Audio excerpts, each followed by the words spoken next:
AITA for telling someone she needs to let someone babysit her youngest son sometimes. My sister Lane 30F has two sons, Jake 6 and Luke 1.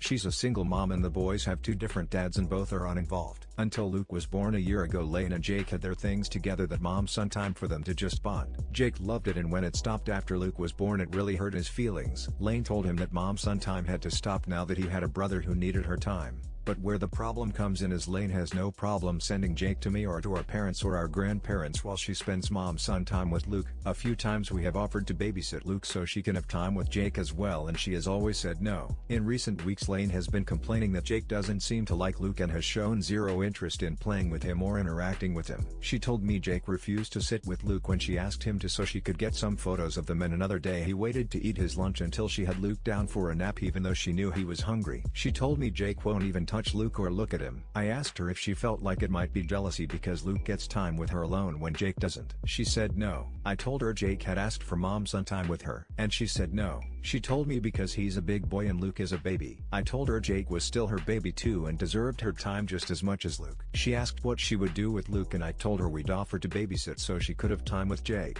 just like we do with Jake and did even when he was a baby. She told me it wasn't happening. A few days ago she started complaining again about Jake not paying any attention to Luke and acting so resentful of him. I told her I explained how she could help with that and she ignored me. She told me I gave her no valid advice. I said I had, and she ignored it. I told her she needs to let us babysit Luke sometimes or Jake is going to continue feeling replaced and resentful and she'll push him away and never successfully get him to bond with Luke. She told me I had no right to tell her what to do and fuck me because I'm still a kid 21 and don't need to interfere in her parenting.